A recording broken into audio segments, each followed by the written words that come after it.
صباح الخير، عاملين ايه؟ يا رب تكونوا بخير وانتوا بتشوفوا فيديو النهارده. لو انتوا زيي ومش عاوزين تقفوا المطبخ كتير او تبذلوا مجهود كبير او حتى تفكروا هتاكلوا ايه النهارده، ففيديو النهارده مختلف شويه وهيساعدكم كتير جدا في الموضوع ده. هنحضر سوا 6 تتبيلات مختلفه للدجاج، بدل ما نشتريها تكون طازه وندخلها الفريزر ونرجع نطلعها تفك ونفكر هنطبخها ازاي. فانسب حل ان احنا نتبلها، نحطها في اكياس او تابر وير وندخلها الفريزر مره واحده بحيث تكون متبله وجاهزه دايما على التسويه. التتبيلات اكتر من رائعه، اكيد هتلاقوا تتبيله او 2 جديده عليكم ما جربتوهاش قبل كده. فلايك الفيديو لو عجبكم ويلا بسم الله. اول حاجه بعملها بحط قدامي كل حاجه تقريبا انا هحتاجها: البهارات، الزبادي، راس توم كامله قشرتها، زيت زيتون او اي زيت نباتي، وطبعا لو عندكم اعشاب فريش او مجففه زي الروزماري والزعتر وريحان. اخر حاجه واهم حاجه الفراخ. طبعا التتبيلات كلها تنفع للصدور، للاوراق، لدجاجه كامله بعظم او حتى مخليه، فاختاروا اللي يناسبكم. اول حاجه ببدا بيها بقسم الكميه اللي عندي وابدا اقطعهم حسب الوصفه اللي هتبلها بيها. يعني الفاهيتا هاخد الصدر اقسمه بالنص وابدا اقطعه شرايح سميكه بالحجم ده، وهنا كنت قطعت صدرين تقريبا نص كيلو. تاني وتالت تقطيعه هيكونوا زي بعض، هتكون مكعبات حجم وسط. ورابع تقطيعة هسيب الصدر سليم زي ما هو، ومن فوق هاخده شرايح بالطول والعرض تكون بميل شوية عشان يدينا الشكل ده في الاخر، بحيث ان احنا نغير ونجدد شوية في التقطيعات. خامس تقطيعة كمان هنقسم الصدور بالنص، بس هنقطعها شرايح تكون رفيعة جدا، ودي بتكون مناسبة اكتر للشاورما. اخر تقطيعة كمان هتكون على شكل مكعبات بس سمكها رفيع شوية كده، نكون جهزنا كل كمية الصدور اللي عندنا. لو هتستخدموا اوراق او دجاج كامل وفيه عظم فمهم جدا تعملوا تشريحات في الفراخ عشان التتبيله توصل لجوه اكتر. هنحتاج كمان فلفل اخضر او الوان. اول تتبيله هتكون الفاهيتا، هحتاج 3 معالق كبار من زيت الزيتون او ممكن اي زيت نباتي عادي، عصير نص ليمونه كبيره، فصين توم مهروسين، ومعلقه صغيره من كل حاجه: كمون، بابريكا مدخنه، توم باودر، ريحان مجفف، بابريكا حاره لو عندكم، وملح، ونص معلقه صغيره فلفل اسود، ورشه صغيره من الجنزبيل المطحون.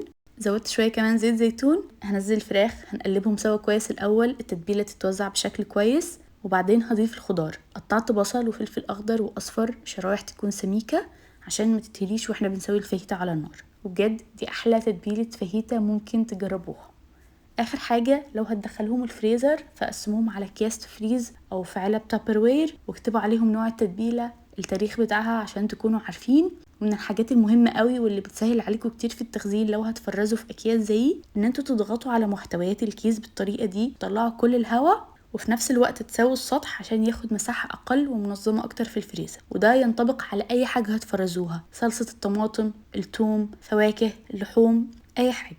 تاني تتبيلة وهي التتبيلة اليوناني، هحتاج 3 معالق كبار من الزبادي، هزود عليهم فصين توم مهروسين، معلقة صغيرة ملح، معلقة صغيرة توم باودر، نص معلقة صغيرة فلفل اسود، والتاتش بتاعي ممكن يكون غريب شوية بس هو معلقة صغيرة من بهارات المسالة او التندوري، هو اختياري بس حبيت اقولكوا عليه. وميكس اعشاب مجففة او لو عندكم زعتر وروزماري فريش او مجففين هيكون احلى كتير. هزود كمان نص معلقة صغيرة ريحان مجفف، واخر حاجة معلقة صغيرة كمون. كمون والتندوري اختياري في التتبيله بس جربوهم ان شاء الله هتعجبكم جدا. هنزل مكعبات الفراخ، نقلب مع بعض، وبعدين نجهز فلفل اخضر او الوان، قطعتهم مكعبات بنفس الحجم. وانا هنا هستخدم اسياخ تكون قصيره شويه وعريضه بحيث تكون اسهل في التخزين وكمان وقت التسويه، عشان لو حبيتوا تعملوهم على مقلايه على النار بتكون اسهل كتير في التقليب.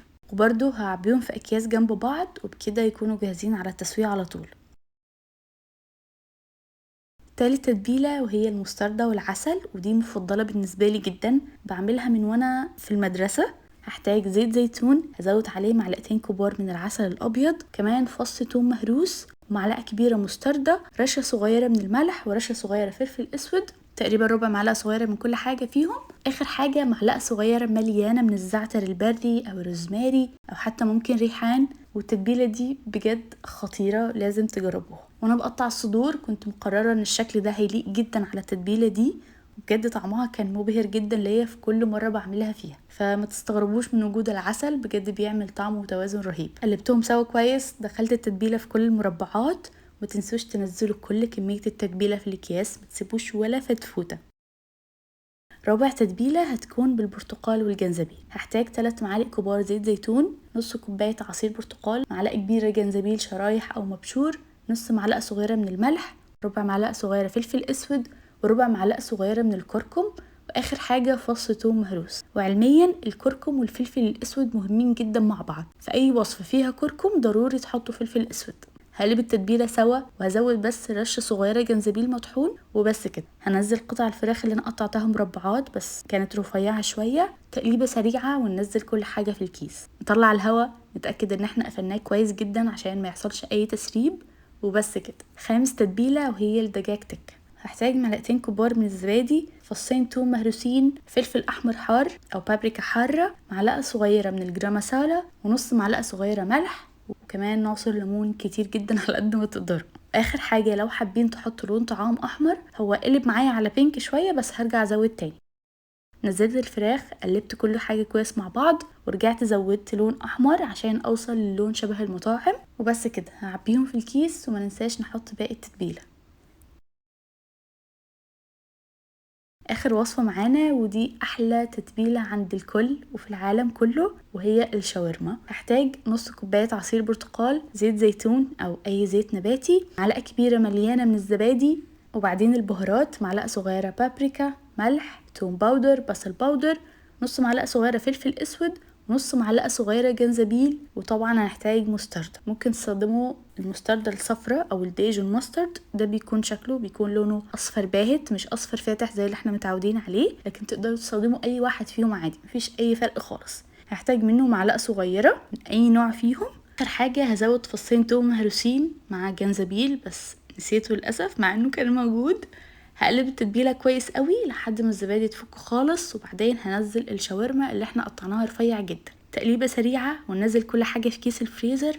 واخر خطوه هكتب على كل تتبيله اسمها عشان ما تلخبطش، عشان انتوا عارفين انه لما الحاجه بتتجمد ملامحها بتختفي شويه في الفريزر. وفي نفس اليوم انا عملت الفاهيتا عشان اوريكم شكلها بعد ما بتستوي، وصدقوني دي احلى تتبيله فاهيتا ممكن تجربوها، طعمها يجنن. انا قدمت معاها بطاطس وعملناها سندوتشات اليوم ده، ممكن تعملوا معاها رز ابيض هتبقى رهيبه، او ممكن في عيش تورتيه او عيش لبناني مع شويه موتزاريلا. تاني يوم على طول ما قدرتش اصبر بصراحه وعملت تتبيله العسل والمستردة، ودي بقى ادمان، يعني طعمها حلو قوي. لمعة العسل رهيبة، مدي لون ذهبي يجنن بجد. طعمها كان مبهر جدا ليا في كل مرة بعملها فيها، فما تستغربوش من وجود العسل، بجد بيعمل طعم وتوازن رهيب، ومفيش كلام ممكن يوصف التتبيلة دي الصراحة. وبس كده عملنا 6 تتبيلات مختلفة متنوعة، مش هتحسسكم بملل ابدا، هتوفر وقت ومجهود كبير عليكم، متأكدة هتلاقوا فيهم تتبيلة او 2 جداد بالنسبة لكم. وبس كده، اتمنى تجربوا تتبيلات النهاردة، تكتبوا لي رأيكم فيها، ولايك للفيديو لو عجبكم. وبس كده، كل سنة وانتم طيبين ورمضان كريم عليكم يا رب.